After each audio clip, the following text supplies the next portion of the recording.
할렐루야, 사랑하는 우리 예수인적교회 성도 여러분, 오늘도 좋은 아침입니다. 하나님 안에서 귀한 말씀 묵상으로 영광을 돌리고 힘차게 하루를 시작하시길 주님의 이름으로 축원드립니다. 우리 다 함께 신앙을 고백하겠습니다.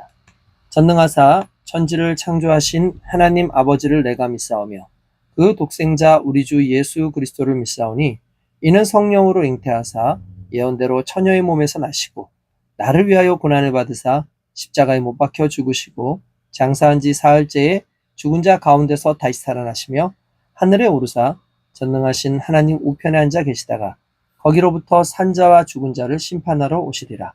성령을 믿사오며 거룩한 공교회와 성도가 서로 교제하는 것과 죄를 사하여 주시는 것과 몸이 다시 사는 것과 영원히 사는 것을 믿사옵나이다. 아멘.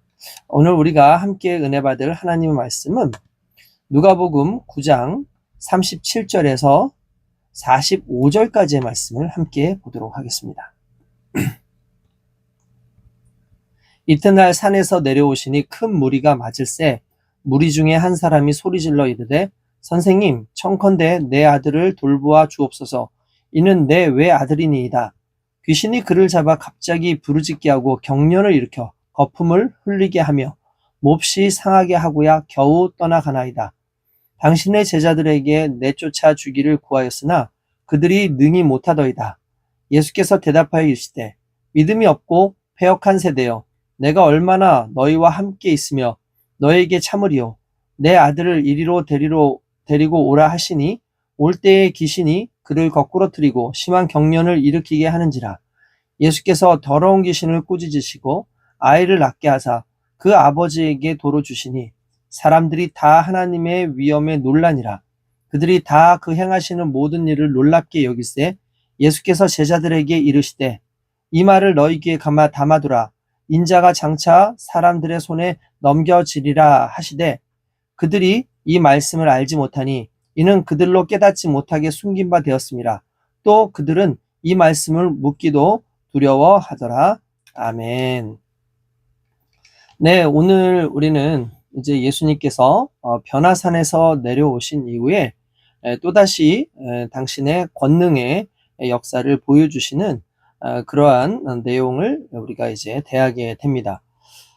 예수님께서 이제 산 아래로 내려오셔서 많은 또 사역들을 이제 하시는데 그때에 예수님께서 오시니 이제 이 제자들 사이에서 이제 난리가 났습니다. 솔직히 이 말씀은 여기에만 있지 않고 마태복음에도 또 나오는 그런 말씀이죠. 그래서 귀신 들린 아이를 고치는 그 예수님의 사역에 대해서 아마 그 말씀의 또 다른 버전이 아닐까라는 그런 생각을 해보는데 그 내용상으로 보면은 이제 예수님께서 오셔서 이제 제자들에게 와서 보시니까 제자들이 난리가 나 있습니다. 그 난리가 무엇인가 했더니 한 사람이 자기의 아들을 데리고 왔는데 이 귀신 들린 아들인데 이 귀신 들린 아들을 좀 고쳐달라고 얘기했더니 이 제자들이 자신들이 전에 행했던 어떤 그런 기적과 권능들 이런 것들을 이제 생각해서 그런지 막 귀신을 막 내어 쫓는다고 나름대로 다양한 행동들을 여러 가지 행동들을 이제 하게 됩니다. 그럼에도 불구하고 귀신이 도망가지 아니하고 오히려 제자들에게 덤벼드는 어떤 그런 상황들이 이제 발생을 하죠. 그때 이제 예수님께서 내려오셨을 때에 그 아버지가 예수님한테 오히려 따지듯이 아니 내가 이렇게 해서 왔는데 당신의 제자들이 이것을 감당 못하고 오히려 이렇게 난감한 상황들이 있습니다. 당신께서 뭔가 할 수 있으시거든 내 아들을 고쳐주십시오 라고 이렇게 얘기하죠. 그때 유명한 말씀이 있죠. 할 수 있거든? 할 수 있거든이 무슨 말이냐? 믿는 자에겐 능치 못할 일이 없느니라 라는 그 말씀을 하십니다. 그때 이 아버지가 내가 믿나이다 나의 믿음 없는 것을 도와주소서라고 말씀을 하시죠. 그리고 이제 예수님께서 그 아이에게 들어있는 그 귀신을 이제 꾸짖어서 내쫓는 그런 상황이 나옵니다. 훗날에 이제 이 제자들만 남아있을 때에, 이 제자들이 주여, 주님께서는 이 일을 행하셨는데, 우리는 왜 그런 일을 행하지 못했습니까? 라고 했을 때, 우리가 너무나 잘 아는 말씀이죠. 기도 외에는 이런 이제, 유가 나가지 않는다. 라고 말씀을 하시죠. 그러니까 무슨 말입니까? 기도만이 이런 곧 귀신이죠. 귀신을 쫓아낼 수 있다라는 그런 말씀을 하십니다. 그래서 이제 기도의 능력에 대해서는 이제 마태복음이나 이런 곳에서는 나오는데, 같은 내용이지만 누가복음은 좀 다른 내용들, 약간 좀 빠져있는 어떤 그런 느낌으로 이제 나오죠. 그렇지만 전체적인 어떤 내용의 연속적인 흐름은 이제 같다라고 볼 수가 있습니다. 파송받아서 하나님 나라를 선포하고 병을 고치던 제자들이 정말 이번에는 속수무책이었던 거죠.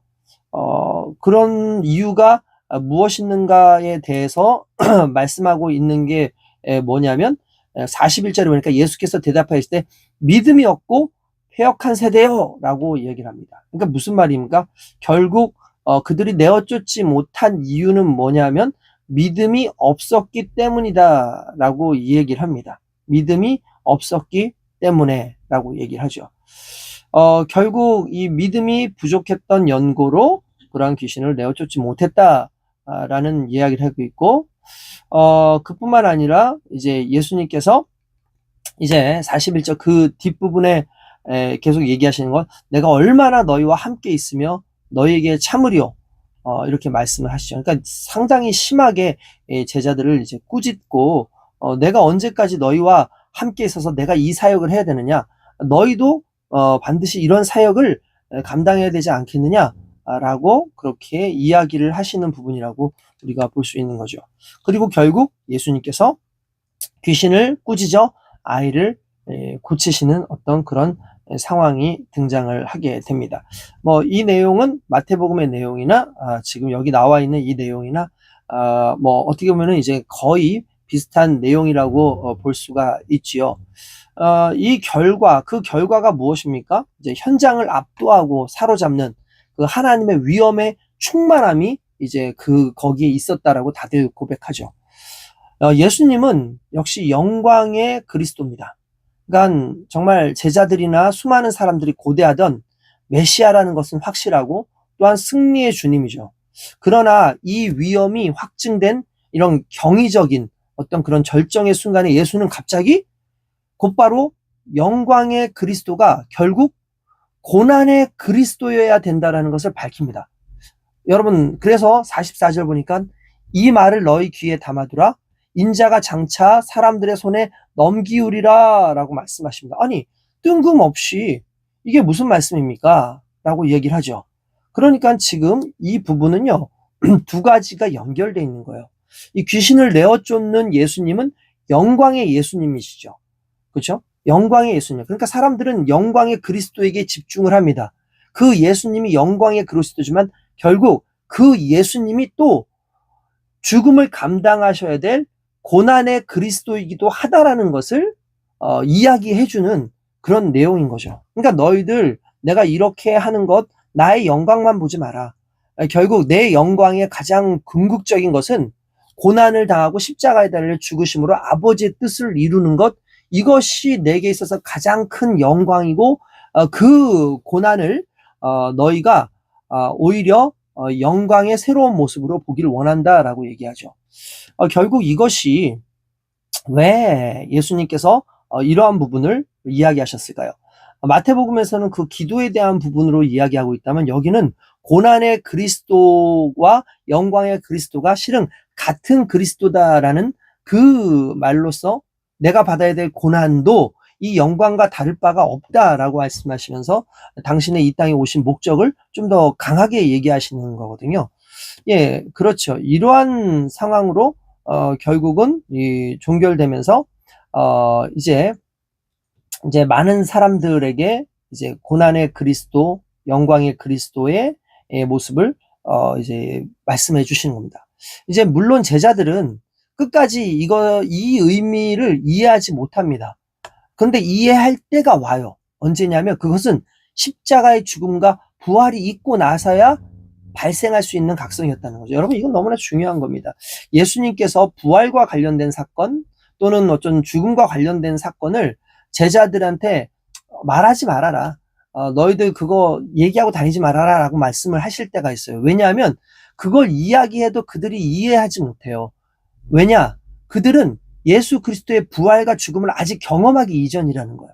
그러니까 경험하기 이전엔 무슨 이야기를 해줘도 그것에 대한 이해가 없어요. 그러나 나중에 그들이 십자가의 죽음과 부활의 사건을 알고 나니까 그때 그 말씀이 이 말씀이었구나.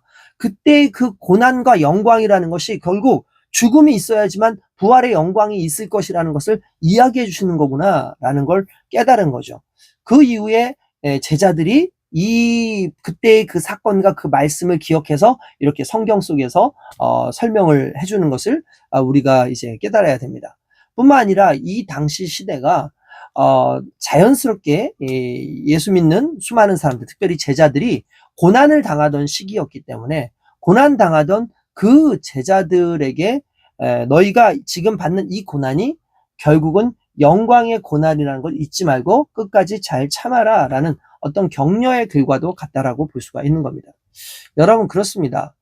이렇게 영광의 하나님, 믿음으로 드러나는 그 하나님의 그 역사하심이 곧 예수 그리스도의 역사인데, 그 역사의 중심엔 결국 십자가의 사건, 그리고 그 십자가의 고난도 결국 가장 궁극적인 영광의 모습이라는 것을 우리에게 말씀해 주시고 계십니다. 그러므로 오늘 이 말씀을 통해서 저와 여러분들이 예수 그리스도의 고난과 영광 속에 숨겨져 있는 십자가의 사건과 부활의 그 연속적인 내용을 우리가 좀 깊이 좀 생각하면서 우리가 주님을 묵상하는 그런 시간들을 좀 갖기를 원합니다. 오늘 하루도 그렇게 주님을 묵상하길 원합니다.